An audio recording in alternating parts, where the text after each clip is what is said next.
फडणवीस बोलतायत। मला अतिशय आनंद आहे। थोडीशी जागा मागच्या बाजूला करून द्या।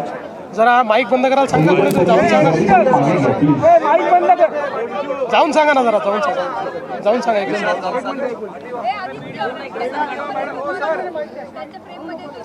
मला अतिशय आनंद आहे की दिल्ली विधानसभेवर 27 वर्षानंतर भारतीय जनता पक्षाचा झेंडा रोवला गेला। दिल्लीच्या तमाम कार्यकर्त्यांचं आणि जनतेचं मी मनापासून अभिनंदन करतो।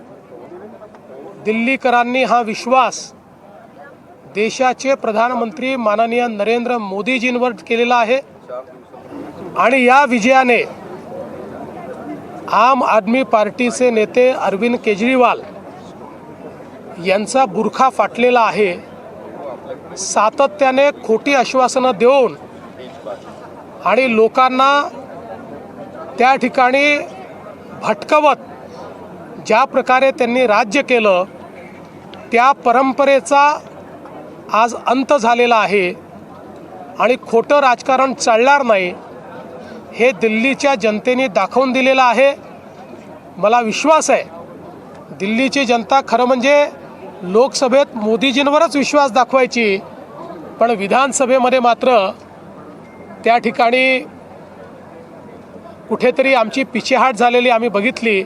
मात्र आता एक प्रचंड मोठा विजय हा दिल्लीच्या जनतेने दिलेला आहे आणि निश्चितपणे हे विकासाला दिलेलं मत आहे, मोदीजींवरच्या विश्वासाला दिलेलं मत आहे आणि भारतीय जनता पार्टीचं सरकार हे दिल्लीमध्ये लोकांच्या आशा आकांक्षा आणि अपेक्षा निश्चितपणे पूर्ण करेल।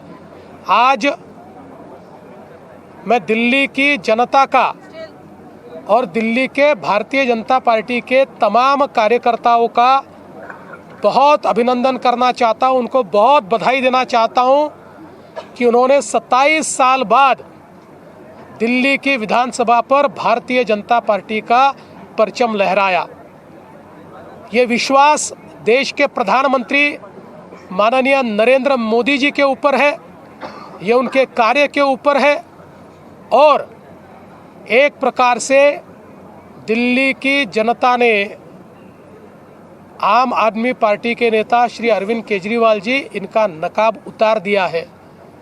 लगातार झूठ और फरेब की जो राजनीति उन्होंने की और जिस प्रकार से अन्ना हजारे जी का हाथ पकड़कर भ्रष्टाचार विरोधी आंदोलन के माध्यम से अपनी राजनीति को शुरू करते हुए वे भ्रष्टाचार के आइकॉन बने, मुझे लगता है उसका जवाब दिल्ली की जनता ने दिया है। भारतीय जनता पार्टी पर ये जो विश्वास दिल्ली की जनता ने दिखाया है, मेरा मानना है आने वाले दिनों में दिल्ली वासियों के जीवन में बीजेपी परिवर्तन लाएगी। काँग्रेसनं खातं सुद्धा खोललेलं एकत्रित मेळावा घेतलेला होता, त्याचा या निकालावरती किती परिणाम झाला असं वाटतं? असं आहे की माझ्या प्रचाराचा वगैरे परिणाम याच्यावर नाही। लोकांनी मोदीजींना साथ द्यायचं ठरवलं होतं। मला एवढाच आनंद आहे की या यज्ञामध्ये एखादी समिधा आमची पण आहे आणि त्यात दिल्लीचा मराठी माणूस हा मोदीजींच्या पाठीशी उभा राहिला, याचा मला मनापासून आनंद आहे। काल राहुल गांधींनी पत्रकार परिषद घेतली, मात्र आज निकाल लागला, खातं सुद्धा काँग्रेसला दिल्लीमध्ये खोलता आलं नाही, एकही जागा काँग्रेसला आलेली नाही। मी कालच प्रतिक्रिया दिली होती। राहुल गांधींची कव्हर फायरिंग आहे, त्यांना हे लक्षात आलेलं आहे की दिल्लीमध्ये त्यांना काही मिळणार नाही, त्यामुळे आधीच राहुल गांधींनी हारल्यानंतर काय त्या ठिकाणी बहाणे सांगायचे याची तयारी काल करून ठेवली। राष्ट्रवादीचं डिपॉझिट 27 जागांवरती जप्त झालंय। महाराष्ट्रात जे तुमचे मित्र पक्ष आहेत, दिल्लीत मात्र त्यांना फार काही यश येताना दिसलं। त्यांनी प्रयत्न करणे काही वाईट नसतं। काल अजित पवार पुण्यामध्ये बोलले होते की धनंजय मुंडेंच्या संदर्भात जेवढी माहिती मला आहे तेवढीच माहिती मुख्यमंत्र्यांना आहे, त्यामुळे त्यांच्याबाबतचा निर्णय हे मुख्यमंत्री घेतील। तुम्हाला जी माहिती आहे त्यानुसार काय तुम्ही निर्णय घेणार? ते काय बोलले मला माहित नाही, ते काय बोलले त्यांना विचारेन। आणि मग बोलेन. तुमच्या म्हणण्यावर मी बोलणार नाही. सोलापूरकर सर, असं आहे, त्या प्रकारावर अजून कारवाई होत नाही सर. असं आहे की पहिल्यांदा तर एक गोष्ट सगळ्यांनी लक्षात ठेवली पाहिजे की छत्रपती शिवरायांच्या इतिहासावर बोलत असताना जनभावनेचा विचार करूनच आपण बोललं पाहिजे. त्यामुळे लोकांची भावना दुखावेल अशा प्रकारच्या इतिहासाचं वर्णन किंवा इतिहासाचं विकृतीकरण हे कोणाच्याच हाताने होऊ नये. या संदर्भात त्यांनी माफी देखील मागितलेली आहे आणि त्या संदर्भात जी काही योग्य कारवाई आहे ती कारवाई होईल.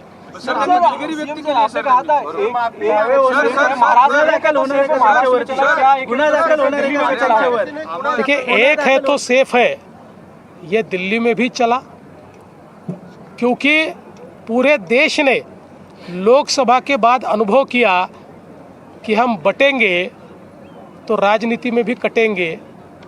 इसलिए एक है तो सेफ है का नारा ये पूरे देश ने स्वीकारा और मोदी जी के इस नारे पर पूरा देश एक हुआ और पूरे देश ने हरियाणा में, महाराष्ट्र में, अब दिल्ली में और इसके बाद आने वाले राज्यों में भी यही आपको दिखाई पडेगा. निवडणुकीच्या अगोदर लाडक्या बहिणींचा तुम्हाला खूप फायदा झाला, त्यानंतर तुम्ही आता लाडक्या बहिणींचं जे आहे ते मागे येत आहेत, त्यातल्या लाडक्या बहिणींना पैसे परत द्यावे लागत आहेत, यावरती काय चारचाकी गाडीचा एक निकष आलेला आहे त्याच्यावर कुठलाही नवीन निकष नाही.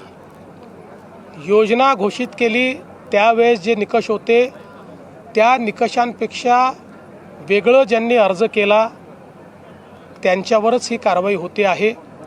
मला आनंद आहे की आमच्या काहींनी स्वतः निर्णय केला की आम्ही निकषाबाहेर गेलो आहोत आणि त्यामुळे आम्ही हे या ठिकाणी सोडतो आहोत. कोणाचेही पैसे आम्ही परत घेतले नाही, परत मागणार नाही. पण आम्हीही जनतेच्या पैशाचे कस्टोडियन आहोत. आम्हालाही महालेखाकाराला म्हणजे CAGला उत्तर द्यावं लागतं. त्यामुळे नियमाच्या बाहेर जर कोणाला फायदा पोचत असेल तर त्याच्यावर CAGचं ऑब्जेक्शन येणारच आहे आणि म्हणून जे नियमाच्या बाहेर फायदा घेत आहेत त्यांचा फायदा निश्चितपणे बंद होईल. त्याची सुरुवात आम्ही केली आहे. कुठलेही नवीन निकष नाहीत. चला. तर दिल्लीतील भाजपच्या मोठ्या विजयावर मुख्यमंत्री फडणवीसांनी प्रतिक्रिया दिली आहे. अरविंद केजरीवालांचा बुरखा फाटलाय असं म्हणत त्यांनी टीका केली. तर दिल्लीत भाजप परिवर्तन करणार असल्याचंही त्यांनी आश्वासन दिलं आहे.